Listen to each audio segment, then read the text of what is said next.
level of racing that he's achieved is extremely rare. Matoli's a monster! Matoli wins the sprint! Oh, what a horse he is! The mighty Matoli!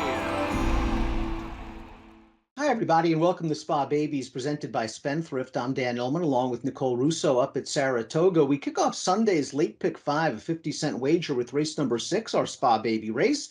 It is a 2-year-old filly maiden special going 3/4 of a mile. As we take a look at this field, it is Into Mischief's world. We're just living in it. Several fillies sired by the great Spendthrift stallion.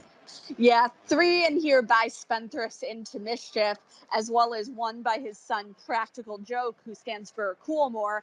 Practical Joke, one of those horses out there helping build Into Mischief's reputation as a sire of sires. He can just do it all. Number 1 in here is Super Slew's Cash. This is a filly by Lookin' at Lucky. 12% winners with juvenile debut runners. Nice little pedigree here. The dam's a half to Awesome Slew, a versatile multiple grade 3 stakes winner. And this is just a versatile family, but she'll have to deal with an inside post. An inside post, but she does have John Velasquez taking the mount from Michael Trombetta coming up from Fairhill. You mentioned Looking at Lucky. He was a 2-year-old champion himself. No surprise that he's got statistics up in the double digits with his 2-year-old first-time starters. Third dam here is a multiple grade 2 stakes winner named Barada Slew. The 2 is Take Charge Brianna. Mr. Lucas sends this one out. We always say experience counts. Take Charge Brianna has already raced once. That was 3 weeks ago at Saratoga. Finished an even 4th. Really should benefit from that performance. This is by Curlin out of a half-sister to Omaha Beach. A half-sister to Omaha Beach, as well as juvenile champion Take Charge Brandy. The terrific family brought to us by Take Charge Lady and her daughters and granddaughters. Take Charge Brianna was 4th on debut behind Colling, who I'd expect we see back in the spinaway. She's one of just 2 fillies in this field with prior experience, which has been important at this meet.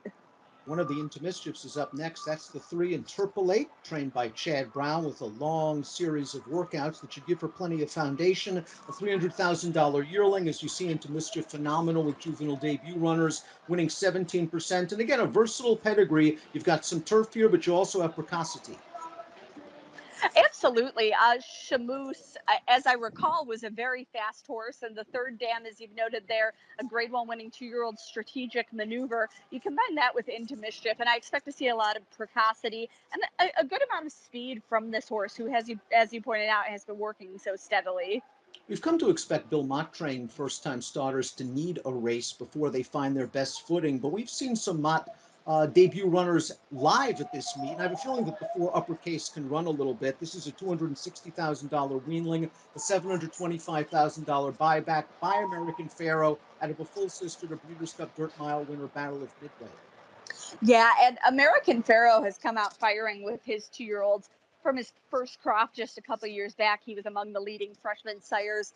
They can sprint, they can route, they can do everything. And as you said, historically we say, yeah, the Bill Mott horses, they probably need a start, but really this meet he's come out firing. I think this horse might want a little bit more ground, but it wouldn't shock me at all to see her get a piece of it. Trainer Ray Handel sends out the 5 Royal Poppy. Dylan Davis takes the mount. This one breezed a furlong in a fleet 10 seconds flat in April before selling for $170,000. There is speed on the bottom of this pedigree. I have a feeling this one might be pretty quick from the gate. Absolutely. Bang, bang, bang, riveting reason. Both very quick horses. Classic Empire joins Looking at Lucky, and American Pharoah is yet another 2-year-old champion in here. Represented as a sire. And Classic Empire was a very fast horse himself, winning early and performing in races such as the Bashford Manor before stretching out later in the season. Another Into Mischief filly is the 6 Twin Mischief, going out for Steve Asmussen, Joel Rosario, a half-sister to a stakes place turf sprinter that won her career debut as a 2-year-old. The dam graded stakes place routing on the dirt. The second dam Lakeway was just all class. This one would be no surprise for Top Connections. Yeah, it's a very, very classy page, and you do have Into Mischief on top, and you see the good sprinter American Monarch close up, but there's a lot of route ability here as well. Sometimes Steve Asmussen's runners do perform better second time out than the first, and I think this one might want a little bit more ground, so that one might fall into that category. The number 7 Zerati is also by Into Mischief, breezed in 10-2 before selling for $145,000 in March. There's some speed on the bottom of this pedigree. This is a very good young trainer. Absolutely. And you mentioned the speed and the pedigree. And when I see Into Mischief over a Munnings mare, I think that is speed on speed. Up next is the number 8, Chocolate Gelato. We're going to watch her career debut. This is a daughter of Practical Joke, who was bet down to odds on for her debut at Saratoga. It took her a while to get going out of the gate. She got to the outside. She kind of grinded along to finish third. You have to figure she's going to benefit from that effort.